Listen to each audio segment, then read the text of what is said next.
네, 이완구 총리 후보자에 대해서 얘기를 해보겠습니다. 이 강남과 남다른 인연, 뭐 최근에 강남 1970이라는 영화도 있었고 뭐 그런데요. 자, 강남과 남다른 인연이 있다. 어떤 얘기인가 한번 판넬을 통해서 보겠습니다. 이제 뭐 이완구 총리 하면 지역 하면은 이제 충청도가 생각나는 분인데 사실 아파트를 보면은 강남 사람입니다. 전형적인 강남 사람인데 한번 볼까요? 74년에 20대 초반의 어린 나이로 행정고시를 패스를 하면서 공직사회에 발을 들여놨습니다.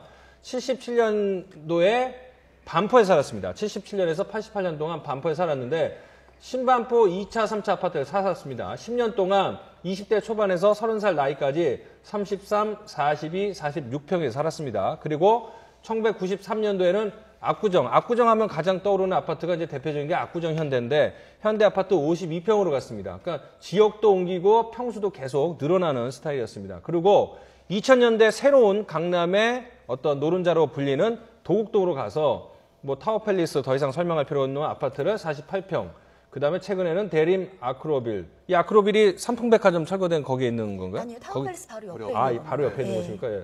강북에 살아서 잘 모르는데 타워팰리스 바로 옆에 있는 대림 아크로빌. 여기도 고급 주상복합이라 볼 수 네, 있죠. 52평에 살고 있습니다. 그러니까 이완구 총리 후보자 하면 충청도 생각이 나는데 사는 곳은 아니면 아파트 소유하는 곳은 강남이다. 뭐 이런 얘기인데 뭐 이거 갖고 비난을 할 수는 없지 않을까라는 생각도 들어요. 뭐 어쨌든 공무원이든 뭐든 간에 자기가 좋은 아파트에 살고 싶은 그런 거야 당연히 있을 수 있지 않을까라고 생각도 하는데 어떻게 봐야 됩니까? 글쎄 이제 그거 자체를 말씀하신 네. 것처럼 그거 자체를 뭐라고 하기도 어렵고 네. 뭐 남이 하면 뭐 투기고 내가 하면 투자야 뭐 이런 식으로 할 수 있는 그런 상황이기도 하고 또 저 때는 워낙에 부동산 자체가 저런 식으로 어떤 투자 용도로 많이 쓰였던 건데 네.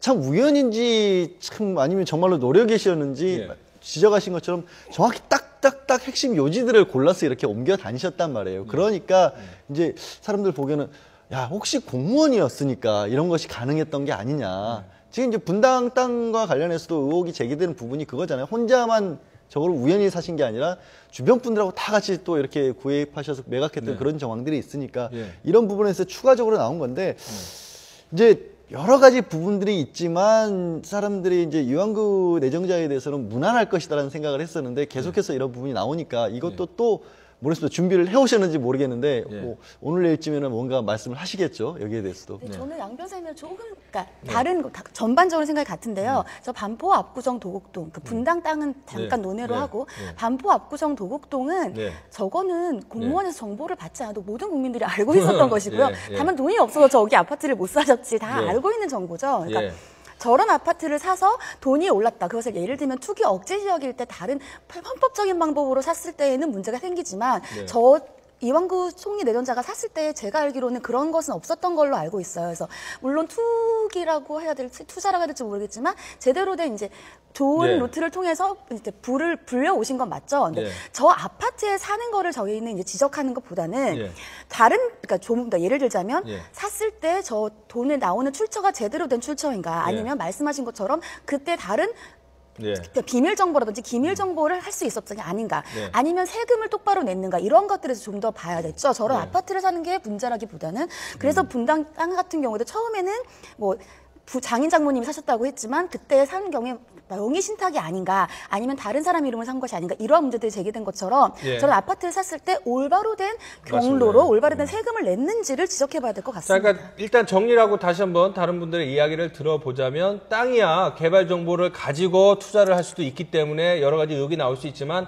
아파트 같은 경우에는 뭐 이미 분양이 되고 그 주변을 다 알기 때문에 뭐 공무원이라고 일부 비밀 정보를 입수했을 것 같지는 않다라는 말씀이시고 실제로 이제 반포는 뭐 아까 영화 1970 강남 1970도 말씀드렸지만 70년대 후반이 이제 한창 강남 개발될 때 아니겠습니까? 그리고 압구정 현대야 뭐 당연히 좋은 거 다 알 테고 타워팰리스도 비싸기는 하나 뭐 이 정도 그 2003년이니까 이 연세에는 뭐 어느 정도 집안 또 돈도 있을 수 있고 또 타워팰리스가 처음에는 미분양돼 갖고 뭐 좀 싼 부분도 있었기 때문에 무조건 이것만 갖고 의혹을 제기하는 좀 힘들다라는 부분인데 자 그리고 그걸 한번 여쭤보고 싶어요. 77년 신반포 2차 살 때 그 월급이 공무원 월급이 한 15만 원 근데 평당 분양가가 43만 원 그러니까 제가 계산해 보니까 33평이면은 한 그때 돈으로 1,400만 원 환산을 하면 지금으로 보면 한 2억 정도 될 것 같아요. 월급 200에 2억짜리 아파트.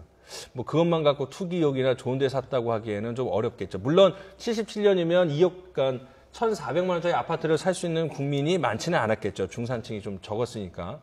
그래서 뭐 차라리 출처, 돈의 출처, 뭐 이런 걸 좀 알아보는 게 좋을 것 같은데, 이완구 후보자는 옛날 얘기는 좀 기억이 안 난다고 타워팰리스 이거에 대해서는 충분히 해명을 했다. 뭐 이런 말씀을 했습니다. 그러다 보니까 어쨌든 이제 별명이 조금 바뀌고 나가는 면도 있는 것 같아요. 처음에는 그 자판기였다가 지금 뭐 투자의 규제로 이렇게 좀 바뀐 것 같은데. 네. 그런데 어쨌든 간에 우리가 그렇게 조금 생각을 하는 것은 이제 처음에 이제 이완구 후보자가 너무 그 자신만만한 이제 그 태도를 이렇게 그 보여주다 보니까 이제 국민들 입장에서는 모든 것이 100%인지 완벽하겠다라고 하는 나름대로의 그 기대 수준을 갖고 있었는데 네. 실제로 보면은 사실 꼭 그런 건 아니죠. 그러니까 우리가 생각할 때 지금 어쨌든 그 도덕적 기준이 완벽하면 좋겠지만 어느 정도 선까지 가야 되겠느냐 네. 뭐 이런 문제를 조금 다시 한번 고려를 해봐야 될 것 같고요. 지금 뭐 재산을 늘리는 과정은 그야말로 돈을 낳는다고 처음 그 알짜배기 아파트를 통해서 일단은 은행에 또 투자를 대출을 받게 되면 그 대출을 받아서 더 한 단계 알짜배기로 또 옮기고 그러다 보니까 계속 이제 그야말로 그 눈덩이가 커지는 것처럼 이게 진화 발전하면 또 있는 것 9일하고 10일 국회에서 인사청문회가 있으니까 이완구 후보자가 이제 충분히 답변을 내놓을 테니까 그 답변을 보고 또 야당은 어떻게 생각하는지 보고 판단해도 늦지 않을 것 같습니다.